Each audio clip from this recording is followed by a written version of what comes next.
Ya, alhamdulillah, terima kasih jamaah, Anda masih bersama kami di Jalan Dakwah BTV.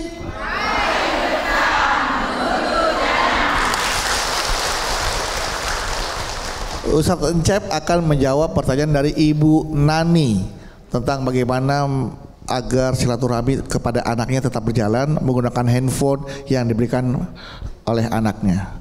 Tapi bagaimana caranya? Nyalain handphonenya dulu tadi Pak Ustadz. Kemudian silaturahminya agar berjalan. Silakan Pak Ustadz. Baik, terima kasih Kang Bedu. Bu. Ya, Bu. Ya, ada pertanyaan dari Ibu Nani. Betul? Biar tetap bisa menjaga silaturahmi dengan anaknya yang di mana tadi, di luar kota. Di luar kota. Ibunya di dalam kota. Di luar kota sama dalam kota. Sebetulnya yang pertama memang harus punya HP dulu. Betul memang kan? Kan pertanyaannya begitu, biar bisa terus silaturahmi. Yang kedua, bisa mengoperasikan HP-nya. Yang ketiga, harus ada SIM card-nya. Harus ada pulsanya juga. Jadi bagaimana agar cara kita bisa terus silaturahmi sama anak, yang mengatur waktunya dengan baik. Tapi ini yang akan saya sampaikan justru ini catatan buat anak-anaknya. Tadi si ibu sampai ngerasa saya takut anak saya marah. Tuh, orang tua mah sampai segitunya. Saya takut anak saya. Padahal yang jadi kewajiban berbakti itu siapa? Harusnya anaknya nggak boleh marah, tapi kan kadang anak-anak sekarang begitu, nggak sabaran. Makanya titip ke ibu-ibu, cukup suami kita diomelin sama cucunya, jangan sama ibu. Ini mah dari SD diomelin sama guru, pas lagi kuliah diomelin sama dosen pembimbing, lagi kerja diomelin sama bos, di rumah diomelin bini, pas lagi main HP diomelin cucu. Tinggal pencet doang tuh. Aneh banget, gitu aja nggak bisa. Ibu ini hati-hati nih, makanya kita sebagai anak, apalagi yang masih punya orang tua, pegang HP tapi udah sepuh, yang udah lolita tadi, lolos 50 tahun, itu kan sudah mulai agak kudet ya. Di situ kita diuji sama orang tua. Jadi anak itu diuji sama orang tua, bukan lagi orang tua pas gagah-gagahnya, bukan.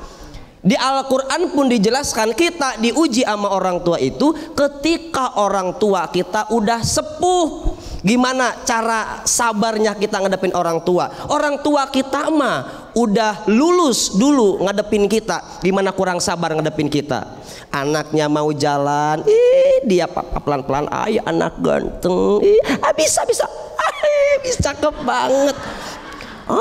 Empuk, nggak apa-apa, sini mama. Coba ibu sekarang ke orang tua begitu apa enggak?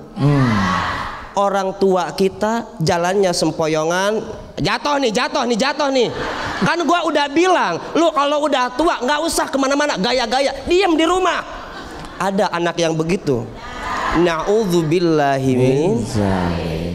Ibu hati-hati, ini firman Allah ke Nabi Musa.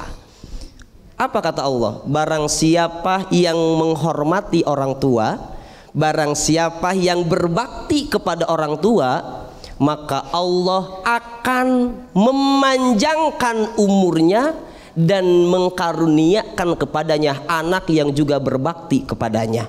Tapi hati-hati, apa? Barang siapa yang tidak berbakti, barang siapa yang tidak hormat sama orang tua, maka Allah akan pendekkan umurnya dan akan mengkaruniakannya juga anak yang durhaka kepadanya. Jadi ibu, punten mohon maaf kalau kita punya anak yang durhaka sama kita, anaknya songong banget, bandel luar biasa. Ibu jangan nyalahin setan. Kadang ibu-ibu kalau lagi marah sama anak nyalahinnya suka nyalahin setan, Pak Ustaz. Dasar anak setan. Nah, maksudnya ini contoh ibu-ibu ini mah, contoh ibu-ibu. Saya baru diri di Pak Ustaz. Dari bilang anak setan. Kadang begitu, harusnya kan bercermin. Karena tadi kalau kita berbakti sama orang tua, Allah akan mengirim anak juga yang berbakti ke kita. Tapi kalau kita durhaka sama orang tua, maka Allah akan memendekkan umur kita dan mengirim anak yang juga durhaka kepada. Titip buat anaknya ya, ibu ya, jangan sampai marah-marah ke ibunya sampai ibunya ngerasa salah. Aduh, takut anak gua marah. Ini ibu tuh merasa kayak dosa nggak sih gitu kan? Anak sudah kirimkan handphone tapi saya nggak mudeng. Nggak dosa. Akhirnya kan silaturahmi jadi nggak berjalan gara-gara. Jadi merasa, aduh, aku takut dosa sama anak. Tidak dosa ibu, kecuali kalau ibu memutus silaturahmi. Pokoknya gua mah udah nggak mau WA-an sama anak paling gede. Kenapa? Dia mah kagak pernah ngasih duit, katanya kerja di Jakarta, gajinya gede. Buat gua kagak ada ngasih-ngasih tuh. Anak apaan begitu? Besok kagak usah diangkat, biarin aja, kagak usah diangkat, bilang aja paketan habis. Nah itu mah dosa begitu. Tapi kalau ibu udah usaha, bener, sampai belajar ke Ustadz Encep cara nyalain HP, tapi tetap nggak bisa, gelap lagi itu, ibu mah tidak dosa. Karena sudah usaha kan, Allah sudah melihat ibu usaha, maka Allah akan catat pahala di situ. Baik, luar biasa. Terima kasih, tepuk tangan untuk Ibu Nani. Dan kita tadi tausiah dari Ustadz Encep tentang bagaimana caranya kita menghangatkan hati di bulan suci dengan silaturahmi. Mudah-mudahan ya kita lebih rajin lagi bersilaturahmi karena Allah akan panjangkan umur kita, akan kita perluas rezeki kita dengan bersilaturahmi. Apalagi ini silaturahmi di bulan suci Ramadan yang penuh keutamaan-keutamaan dan juga keistimewaan di bulan Ramadan. Insya Allah akan banyak keberkahan yang hadir dalam hidup kita jika kita banyak melakukan amal ibadah di bulan Ramadan. Ustaz, sebelum kita akhiri tausiahnya, boleh dipimpin doa Ustadz untuk jamaah agar apa yang tadi Ustadz sampaikan bisa kita terapkan, aplikasikan dalam kehidupan sehari-hari kita dan jadi manfaat juga buat kita. Kemudian apa yang jadi kita cita-citakan, kita panjatkan, kita hajatkan, Allah kabulkan Pak Ustadz. Silakan Pak Ustadz. Baik, jamaah yang dirahmati Allah Subhanahu wa taala, mari sama-sama kita menundukkan hati dan kepala kita angkat kedua tangan kita bermunajat kepada Allah. Di bulan yang berkah, bulan yang agung, bulan yang istimewa ini mudah-mudahan Allah mengabulkan doa-doa kita dan insya Allah Allah selalu mengantar kita di jalan kebaikan. Bismillahirrahmanirrahim. Alhamdulillahirabbil alamin. Hamdan yuwafi ni'amahu wa yukafi mazidah. Ya Rabbana lakal hamdu kama yanbaghi li jalali wajhikal karimi wa 'azimi sultanik. Allahumma ighfir lana dhunubana wa liwalidina warhamhum kama rabbawna shighara. Allahumma innaka afuwun karim tuhibbul afwa fa'fu anna ya karim.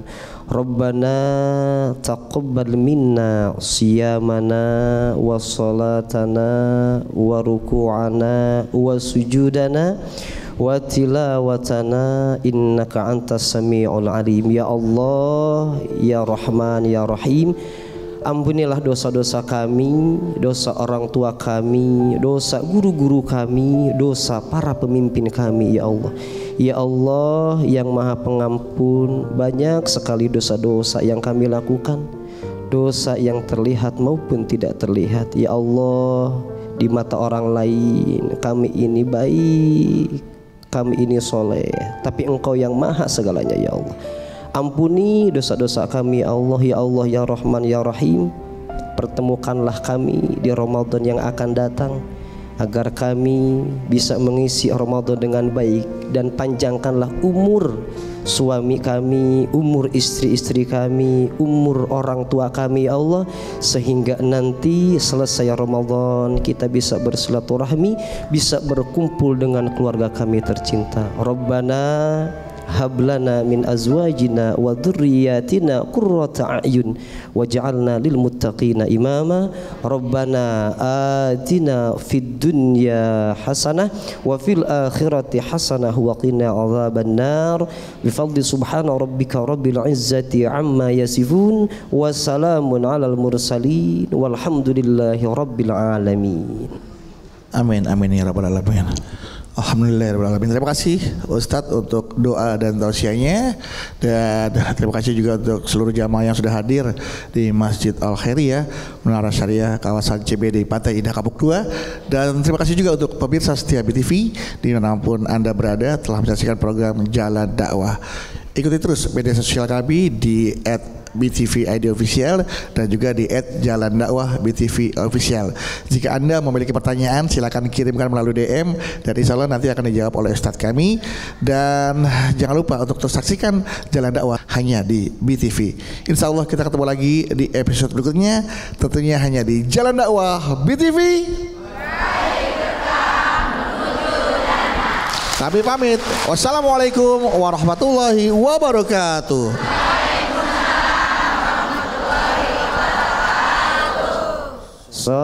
Sallallahu